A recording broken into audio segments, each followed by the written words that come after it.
Hello student. आज हम लोग एक न्यू टॉपिक पढ़ने जा रहे हैं जिसका नाम है पावर एंड एक्सपोनेंट्स। ये जो टॉपिक है ये क्लास 8th से स्टार्ट होता है और लगभग उसके बाद फिर सारे क्लासेस में हम लोग को देखने को मिलता है।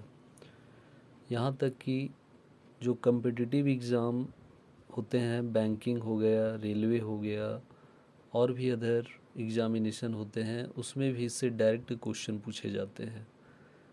तो सबसे पहले हम लोग पावर एंड एक्सपोनेंट्स को जानने से पहले इसका कुछ लॉज दिया गया है, उस लॉज को हम लोग जानते हैं और उसके साथ साथ उसका एग्जाम्पल लेकर के समझने का कोशिश करते हैं।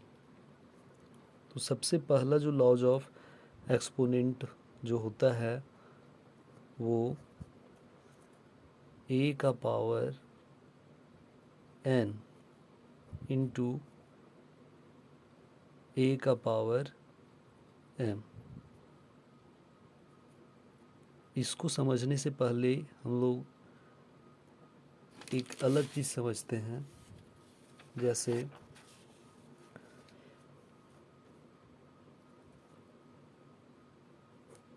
बेस किसे बोलते हैं। बेस जैसे मान के चलिए यहाँ पे लिखा हुआ है 7 और यहाँ लिखा हुआ है 3। तो ये जो मेरा 7 लिखा हुआ है इसे हम लोग बोलते हैं बेस, और ये जो 7 के ऊपर में ये लिखा हुआ है 3 इसे हम लोग बोलते हैं पावर। एक्चुअली में इसका 2-3 नाम है, पावर भी इसी को बोलते हैं, डिग्री भी इसी को बोलते हैं, एक्सपोनेंट भी इसी को बोलते हैं। तो इसका 3 नेम हो गया। तो यहाँ पर हम लोग फर्स्ट जो लॉज ऑफ एक्सपोनेंट है वो है जब बेस हम लोगों का सेम रहता है, ए मल्टीप्लाइड बाय ए, और इसका जो पावर या डिग्री है वो दोनों का अलग अलग है। हमको ये ध्यान रखना है, माइंड में रखना है कि दोनों के बीच में मल्टीप्लाई का साइन रहना चाहिए। तो क्या होता है, जो सेम है ए उसको हम लोग सेम एज इट इज़ यहाँ पर कॉपी कर देते हैं, और जो भी इसका डिग्री या पावर रहता है उसको प्लस करके लिख देते हैं n प्लस m। आइए एग्जाम्पल से समझते हैं इसको।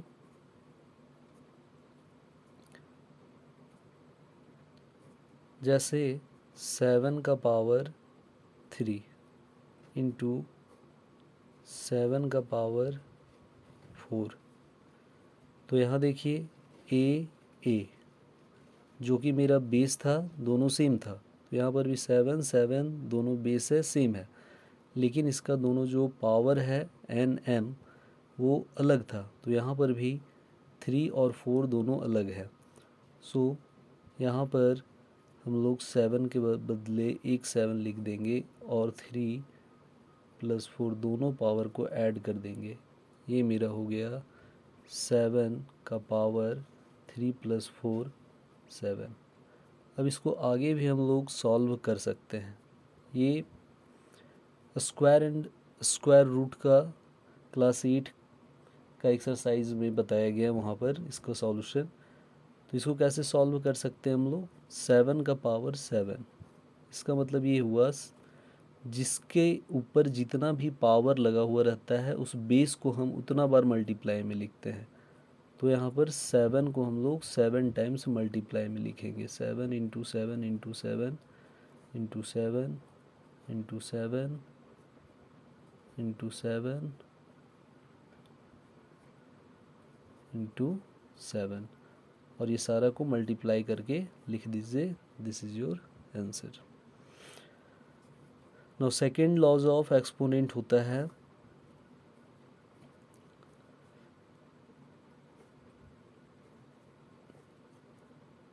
बेस मान लीजिए सेम है, लेकिन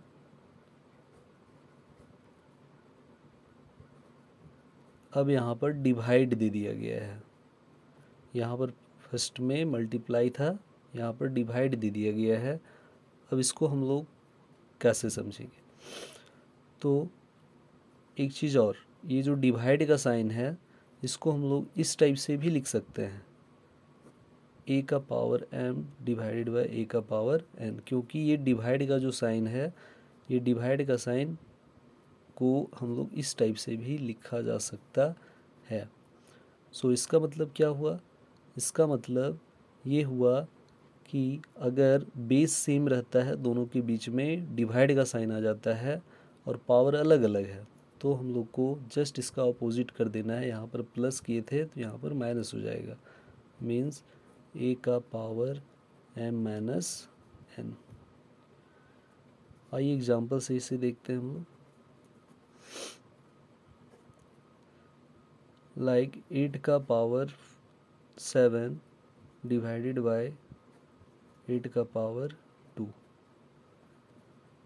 सो यहाँ पर बेस सेम है, सेम लिख दीजिए, और पावर 7 माइनस 2, 8 का पावर 7 माइनस 2, यह आ जाएगा 5।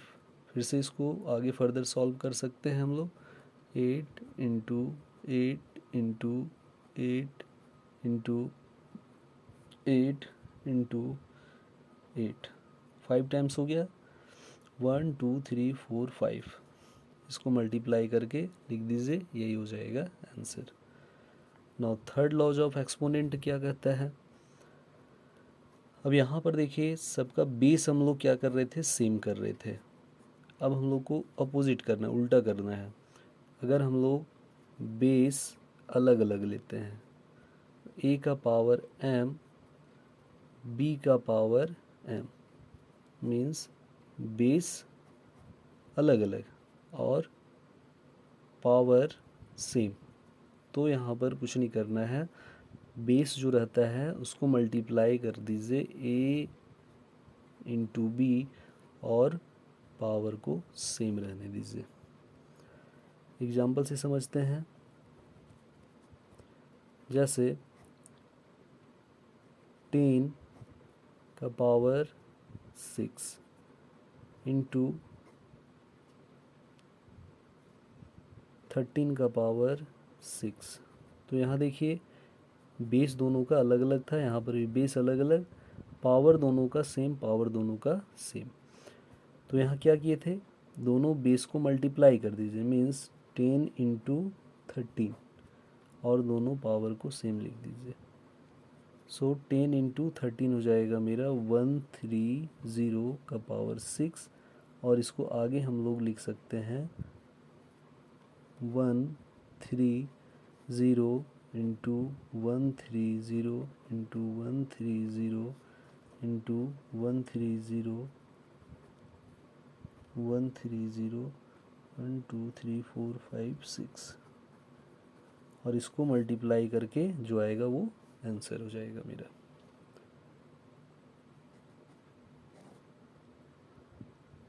Next properties number 4, a divided by b, और ये पूरा का पावर अगर लगा हुआ है m, इसका मतलब ये हुआ कि a डिवाइडेड बाय b, और ये ब्रैकेट लगा दिए और इसके ऊपर लगा हुआ है m। तो यहाँ पर सिंपल सा हम लोग को समझना है कि ये जो पावर कुछ भी लगा हुआ रहता है, ये a के ऊपर भी पावर लग जाता है और b के ऊपर भी पावर लग जाता है। एग्जाम्पल,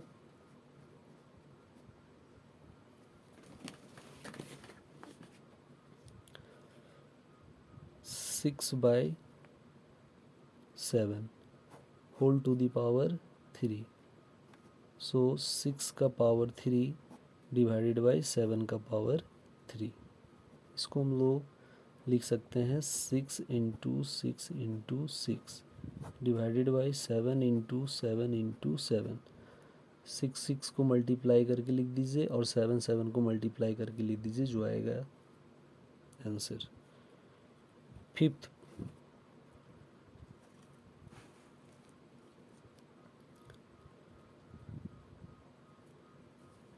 अगर किसी का भी पावर के ऊपर अगर पावर लगा हुआ हो, लाइक ए का पावर m और इसका भी पावर लगा हुआ हो n, तो हम लोग क्या करते हैं, सिंपल सा पावर और पावर दोनों पावर को मल्टीप्लाई कर देते हैं, like m into n। Example से देखते हैं हम लोग। 9 का पावर 3 और इसका पावर लगा हुआ है मान लीजिए 4, सो 9 का पावर 3 इंटू 4, ये हो गया 9 का पावर 4 3 ज़ा 12। और इसको जैसा कि हम ऊपर बता रहे हैं 9 को 12 टाइम्स मल्टीप्लाई में लिखेंगे और जो आएगा मल्टीप्लाई करने के बाद वो मेरा आंसर हो जाएगा। या तो फिर आप इसको इसी तरह से एज इट इज़ भी आंसर लिख सकते हैं। जब मेरे पास पावर बहुत बड़ा आ जाता है तो फिर हम उसको उसी तरह से छोड़ करके आंसर लिख सकते हैं। 6 प्रॉपर्टीज नंबर।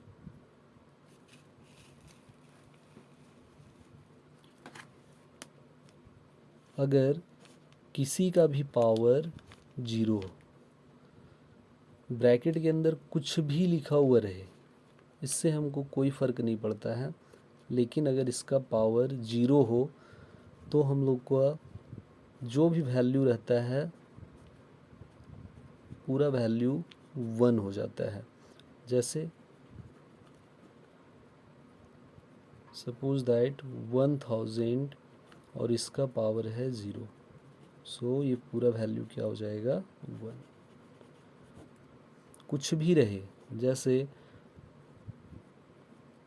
ये है और इसका पूरा पावर है 0, ये भी क्या हो जाएगा 1। ब्रैकेट के अंदर में क्या लिखा हुआ है इससे हमें कोई फ़र्क नहीं पड़ता है। अगर उसका पावर 0 है इट मीन्स वो पूरा को 1 बना देगा।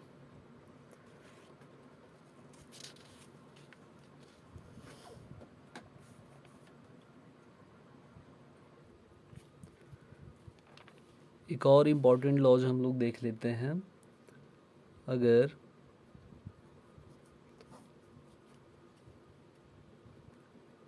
a बाई बी और इसका पावर अगर माइनस में दे रखा हो, कोई भी वैल्यू माइनस में हो, तो हम लोग को सिंपली क्या करना है कि a इसको उल्टा कर देना है, रेसिप्रोकल, b को ऊपर और a को नीचे, और ये जो माइनस m है इसको प्लस m में चेंज कर देना है। जैसे एग्जांपल 7/8 पावर 3, सो 8 न्यूमरेटर बन जाएगा और 7 डिनोमिनेटर, और ये हो जाएगा +3। और अभी बताए थे इसको हम लोग लिख सकते हैं 8 का पावर 3, 7 का पावर 3। फिर से यहाँ से 8 को 3 टाइम्स मल्टीप्लाई में लिख दीजिए, 8 इंटू 8 इंटू 8, और नीचे हो जाएगा 7 इंटू 7 इंटू 7। न्यूमरेटर को मल्टीप्लाई करके लिख दीजिए, डिनोमिनेटर को मल्टीप्लाई करके लिख दीजिए। This is your answer.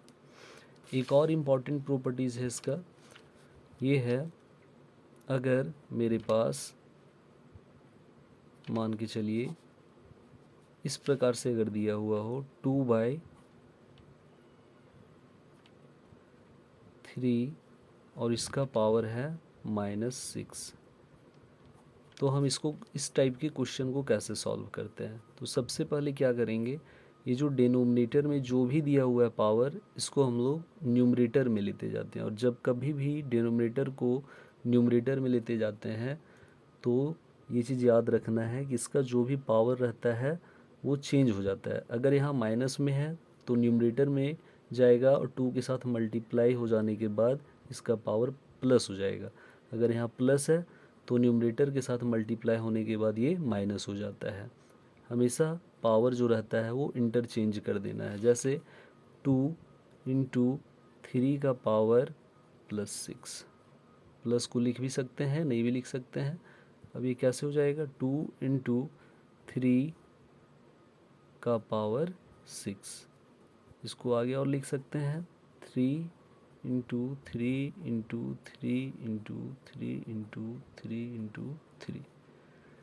सारा टर्म को मल्टीप्लाई कर दीजिए। This is your answer. Thank you.